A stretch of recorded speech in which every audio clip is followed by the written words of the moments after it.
প্রিয় ছাত্রছাত্রী ও ভাই বোনেরা, ভগবতী মডেল স্কুল এই অনলাইন প্ল্যাটফর্মে তোমাদের সকলকে স্বাগত। আমি রাজেশ স্যার চলে এসেছি আজকের তোমাদের ভূগোলের নতুন সিলেবাস অর্থাৎ 2024 সাল থেকে তোমাদের যে নতুন সিলেবাস চালু হতে চলেছে তার পুঙ্খানুপুঙ্খ বর্ণনা এবং ব্যাখ্যা নিয়ে। আশা করি এরপর তোমাদের সিলেবাস সম্পর্কে কোনো দ্বিধা বা কনফিউশন থাকবে না। তাহলে চলো দেরি না করে শুরু করা যাক। তোমাদের ভূগোলে একাদশ শ্রেণীর শুধুমাত্র প্রথম সেমিস্টার অর্থাৎ তোমাদের একাদশ শ্রেণীতে টোটাল ভূগোলে থিওরি পরীক্ষা হবে 70 নম্বর। সেই 70 নম্বরটি দুটি সেমিস্টারে বিভক্ত হয়ে যাচ্ছে, অর্থাৎ সেমিস্টার 1-এ হবে 35 নম্বর এবং সেমিস্টার 2-তে হবে 35 নম্বর। আমি আজকে শুধুমাত্র তোমাদের সেমিস্টার 1-এর যে 35 নম্বর যে থিওরি পার্ট রয়েছে সেটি নিয়ে আজকের পুঙ্খানুপুঙ্খ আলোচনা করব। প্রথমে দেখো, আমাদের প্রথম যে part fundamentals of physical geography, এবং এটি রয়েছে কত 15 নম্বর। দ্বিতীয় যে টপিকটি রয়েছে সেটি ফান্ডামেন্টালস অফ হিউম্যান জিওগ্রাফি, এটি থাকছে 12 নম্বর। জিওগ্রাফি অফ ইন্ডিয়া, এবং এটি থাকছে 8 নম্বর। অর্থাৎ 15 নম্বর, 12 নম্বর এবং 8 নম্বর, এই টোটাল 35 নম্বর তোমাদের প্রথম সেমিস্টারের থিওরি পরীক্ষা, যেটা পুরোপুরি এমসিকিউ বেস পরীক্ষা হবে। তোমাদের প্রথম যে পার্টটি রয়েছে ভূগোলে ফান্ডামেন্টালস অফ ফিজিক্যাল জিওগ্রাফি, তার মধ্যে মোট 4টি ইউনিট রয়েছে। তার মধ্যে ইউনিট 1-এ জিওগ্রাফি অ্যাজ এ ডিসিপ্লিন, অর্থাৎ সাবজেক্ট হিসাবে বা ডিসিপ্লিন হিসাবে ভূগোল। তার মধ্যে প্রথমে রয়েছে ডেফিনেশন অর্থাৎ সংজ্ঞা, ভূগোলের সংজ্ঞা, nature and classification of geography অর্থাৎ ভূগোলের প্রকৃতি এবং পরিধি, scope and content of physical geography, এই যে ভৌত যে ভূগোল বা প্রাকৃতিক যে ভূগোল তার উদ্দেশ্য এবং বিষয়বস্তু। ইউনিট 2-তে রয়েছে অরিজিন অফ আর্থ, অর্থাৎ পৃথিবীর উৎপত্তি সংক্রান্ত যে বিভিন্ন ধরনের থিওরি।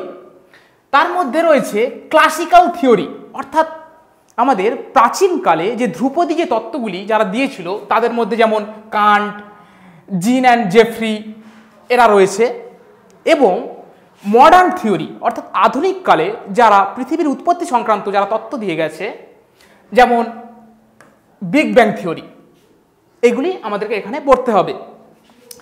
তার সাথে থাকছে ইন্টেরিয়র অফ দ্য আর্থ, অর্থাৎ পৃথিবীর অভ্যন্তর ভাগ। তার মধ্যে কি থাকছে sources of information regarding the earths interior, পৃথিবীর অভ্যন্তরের সংক্রান্ত যে ইনফরমেশন যে তথ্য সেটি আমরা জানবো, তার যে উৎস সেটি জানবো। Application of seismology for analysing the earths interior, অর্থাৎ পৃথিবীর অভ্যন্তর ভাগ সেটা জানার জন্য আমাদের যে সিসমোলজি অর্থাৎ ভূকম্পবিদ্যা সেটি কতটা কার্যকরী বা তার সাহায্যে কিভাবে আমরা জানতে পারছি সেটি আমরা জানবো। এবং সবশেষে রয়েছে লেয়ারিং অফ দ্য আর্থ, অর্থাৎ পৃথিবীর অভ্যন্তরে যে স্তরবিন্যাস অর্থাৎ যে কেন্দ্রমণ্ডল, গুরুমণ্ডল, ভূত্বক, এই যে স্তরগুলি রয়েছে সেগুলি আনবো আমরা।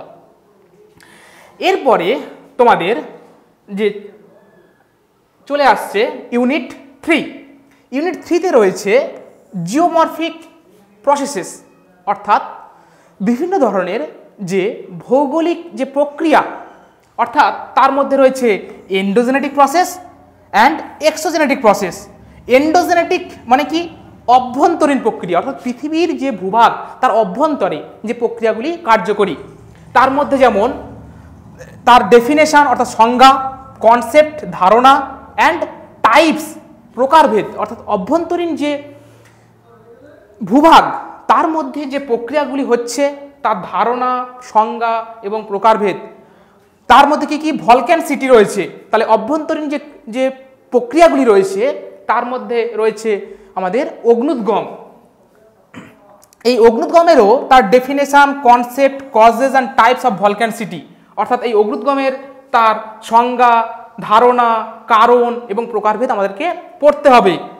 অ্যাসোসিয়েটেড ল্যান্ডফর্মস এবং এই অগ্নুদ্গমের মধ্য দিয়ে যে ভূমিরূপগুলির সৃষ্টি হচ্ছে সেগুলি আমাদেরকে জানতে হবে।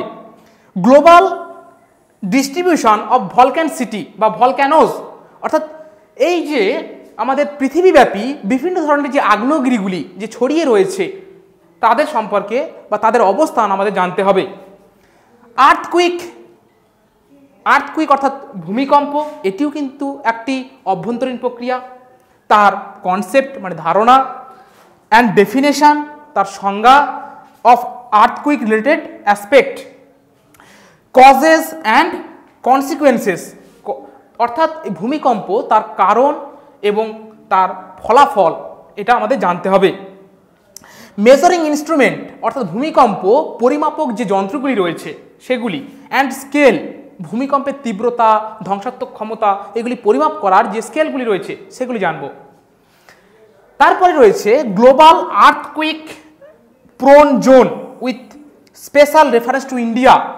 পৃথিবীব্যাপী বেশ কিছু অঞ্চল রয়েছে যেখানে এই ভূমিকম্প অত্যন্ত কার্যকরী, সেই অঞ্চলগুলি জানতে হবে এবং সেটি ভারতকে রেফারেন্স হিসাবে রেখে, অর্থাৎ সব পুরো পৃথিবীব্যাপী জানবো এবং ভারতকে আমরা বিশেষভাবে জোর দেব।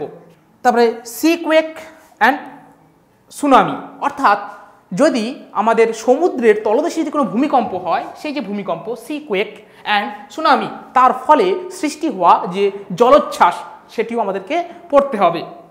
লাস্ট যে ইউনিট 4, সেখানে থাকছে ওয়েদার অ্যান্ড ক্লাইমেট, অর্থাৎ আবহাওয়া এবং জলবায়ু।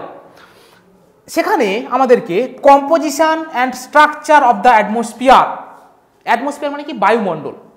আমাদের এই যে বায়ুমণ্ডল রয়েছে, অর্থাৎ ভূপৃষ্ঠ থেকে এই যে 10,000 কিলোমিটার পর্যন্ত যে বায়ুমণ্ডল, তাকে আমরা কি বলি? অ্যাটমসফিয়ার বলি। সেই অ্যাটমসফিয়ার তোমরা জানো, ছোটবেলা থেকে পড়ে আসছো যে বিভিন্ন ধরনের স্তর রয়েছে, সেই স্তরগুলি সম্পর্কে জানতে হবে।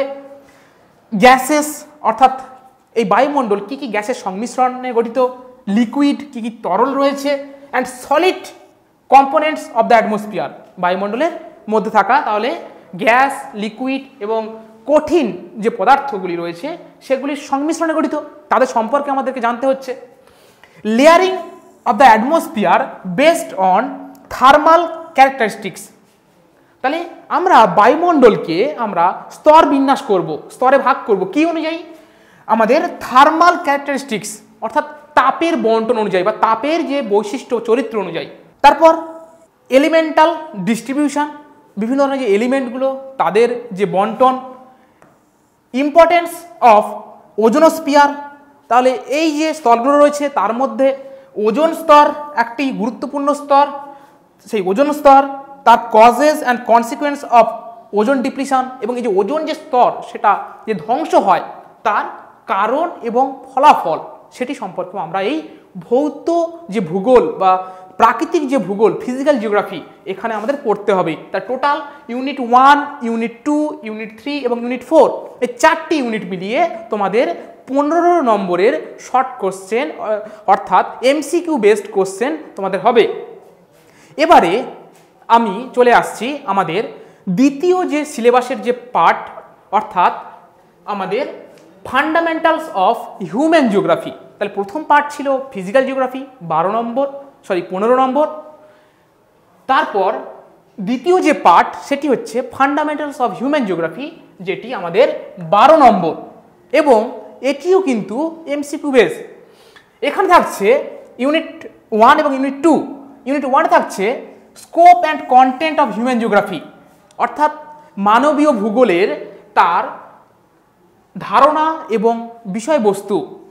তারপর থাকছে concept of man environment relationship, মানুষ এবং প্রকৃতি তাদের মধ্যে যে সম্পর্ক বা মিথস্ক্রিয়া সেটি আলোচনা করতে হবে। Field and subfield of human geography, তাহলে মানবীয় যে ভূগোল তার বিভিন্ন ধরনের শাখা প্রশাখা রয়েছে, সেই যে শাখা এবং প্রশাখা যা কিছু রয়েছে সেগুলি সম্পর্কে জানতে হবে। ইউনিট 2তে রয়েছে ইকোনমিক জিওগ্রাফি অর্থাৎ অর্থনৈতিক ভূগোল। তার মধ্যে থাকছে ক্লাসিফিকেশন অফ ইকোনমিক অ্যাক্টিভিটিস, অর্থনৈতিক যে ক্রিয়াকলাপগুলোর তার শ্রেণীবিভাগ, যেমন তোমরা জানো যে primary activities, secondary activities, tertiary, quaternary, quinary, এই যে অ্যাক্টিভিটিসগুলো অর্থাৎ প্রাথমিক ক্রিয়াকলাপ, দ্বিতীয় শ্রেণীর ক্রিয়াকলাপ, তৃতীয় শ্রেণীর, এইরকম যে ক্রিয়াকলাপগুলো রয়েছে সেগুলো আমরা জানবো এবং তার বৈশিষ্ট্য এবং তার এক্সাম্পল, তার উদাহরণ জানতে হবে।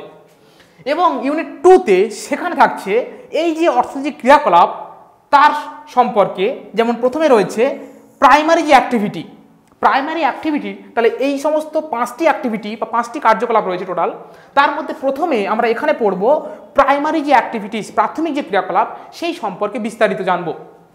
হান্টিং অ্যান্ড গ্যাদারিং। হান্টিং মানে কি? হান্টিং মানে হচ্ছে পশু শিকার, আর গ্যাদারিং মানে কি? সংগ্রহ, অর্থাৎ যে ফলমূল যে সংগ্রহ, সেই ফলমূল সংগ্রহ এবং শিকার ভিত্তিক যে ক্রিয়াকলাপ সেটি জানব। তারপর প্যাস্টোরালিজম অর্থাৎ পশুপালন। তারপর থাকছে এগ্রিকালচার অর্থাৎ কৃষিকাজ।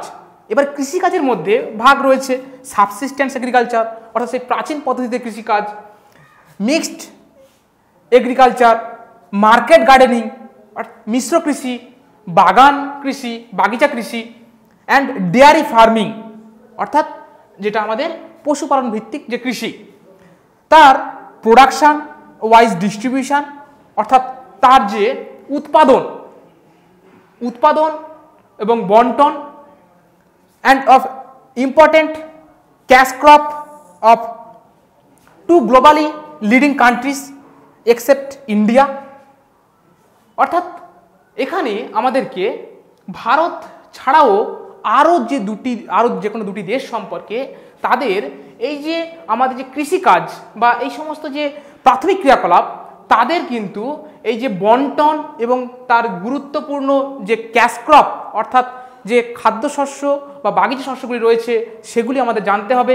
তাদের মধ্যে থাকছে কফি, সুগার কেন মানে আখ চাষ, কটন, তুলো চাষ, মাইন, এবং এছাড়া থাকছে আমাদের মাইনিংটাও কিন্তু একটা আমাদের প্রাইমারি অ্যাক্টিভিটি অর্থাৎ প্রাথমিক ক্রিয়াকলাপ। মাইনিং মানে হচ্ছে আমাদের খনি থেকে কোনো কিছু সম্পদ আহরণ করা। এই মাইনিংয়ের টাইপস অ্যান্ড এনভায়রনমেন্টাল প্রবলেম অর্থাৎ এই যে খনিজ সম্পদ আহরণের মধ্য দিয়ে যে প্রাকৃতিক যে সমস্যাগুলি দেখা দিচ্ছে, পরিবেশগত সমস্যা, সেগুলি আমাদের পড়তে হবে এবং এই মাইনিংয়ের টাইপস, তার যে প্রকারভেদগুলি এখানে আমরা জানব। তোমাদের ভূগোলের সেমিস্টার 1-এর সিলেবাসের তৃতীয় যে পার্টটি রয়েছে থিওরি পার্ট, যেটা হচ্ছে জিওগ্রাফি অফ ইন্ডিয়া, এবং এটি থাকছে 8 নাম্বার, অর্থাৎ physical geography 15 number, fundamentals of human geography 12 নম্বর এবং জিওগ্রাফি অফ ইন্ডিয়া এটি থাকছে 8 নম্বর। এই টোটাল 35 নম্বর থিওরি। সেখানে জিওগ্রাফি অফ ইন্ডিয়া তার মধ্যে 3টি ইউনিট। প্রথম ইউনিটে থাকছে তাহলে জিওগ্রাফি অফ ইন্ডিয়া অর্থাৎ ভারতের ভূগোল। সেখানে ইউনিট 1-এ থাকছে ইন্ডিয়া অ্যাজ এ কান্ট্রি, দেশ হিসাবে ভারত, এই ভারতকে আমরা জানব। এবং তার মধ্যে থাকছে জিওগ্রাফিক্যাল লোকেশন অর্থাৎ ভারতের যে অবস্থান, তার সাইজ, তার আকৃতি, অ্যাডমিনিস্ট্রেটিভ সেটআপ অর্থাৎ তার প্রশাসনিক যে বিভাগগুলি রয়েছে, নাইবরিং কান্ট্রিজ, ভারতের যে প্রতিবেশী দেশ, নাইবরিং কান্ট্রিজ, প্রতিবেশী যে দেশগুলি রয়েছে সেগুলি জানব। ইউনিট 2-তে থাকছে ইন্ডিয়া স্ট্রাকচার অ্যান্ড ফিজিওগ্রাফি অর্থাৎ ভারতের যে গঠন এবং ভূপ্রকৃতি, তার মধ্যে ফিজিওগ্রাফিক ডিভিশন অফ ইন্ডিয়া, ভারতের ভূপ্রাকৃতিক বিভাগ with special reference two tectonic provinces অর্থাৎ ভারতের যে 5 সংস্থান তত্ত্ব অনুযায়ী ভারতের যে সমস্ত বিভাগগুলি রয়েছে, যে সমস্ত ভূপ্রাকৃতিক বিভাগগুলি রয়েছে সেগুলি জানবো।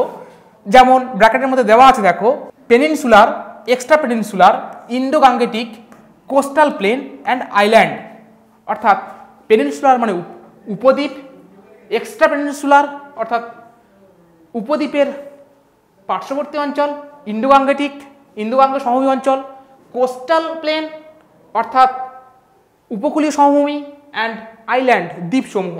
এগুলি আমাদেরকে ভারতের যে ফিজিওগ্রাফি ডিভিশন ভৌগোলিক বিভাগের মধ্যে পড়তে হবে। তোমাদের এখানে ইউনিট 3-তে রয়েছে দেখো ইন্ডিয়া ড্রেনেজ সিস্টেম, ভারতের যে জলনির্গম ব্যবস্থা। তার মধ্যে থাকছে drainage system of India with reference to flow direction and perenniality, the Himalayan drainage system, the peninsular drainage system, uses and sharing of river water. অর্থাৎ ভারতের যে নদী ব্যবস্থা সেটাকে তার ফ্লো ডিরেকশন অর্থাৎ প্রবাহের দিক, তার যে প্রবাহমানতা অর্থাৎ সেটা পেরিনিয়াল না নন পেরিনিয়াল অর্থাৎ সবসময় জল থাকে না সেটি পড়তে হচ্ছে, দ্য হিমালয়ান ড্রেনেজ সিস্টেম অর্থাৎ হিমালয়ের যে নদী ব্যবস্থা, দ্য পেনিনসুলার ড্রেনেজ সিস্টেম অর্থাৎ আমাদের দাক্ষিণাত্য যে মালভূমি অঞ্চল যে পেনিনসুলার যে রিজিয়ন রয়েছে সেখানকার নদী ব্যবস্থা, uses and sharing of river water এবং নদীর জলের যে বন্টন বা যে ভাগ, অর্থাৎ যেমন ভারত বাংলাদেশের মধ্যে যে জলের যে বন্টন বা একটা রাজ্যের সাথে আরেকটা রাজ্যের যে নদীর জল যে বন্টন সেটি নিয়ে এখানে পড়তে হবে। সবাইকে অসংখ্য ধন্যবাদ এবং এই যে ভিডিওটি এই যে পিডিএফটি রয়েছে এটি তোমরা আমাদের যে টেলিগ্রাম চ্যানেল রয়েছে সেখানে তোমরা পেয়ে যাবে।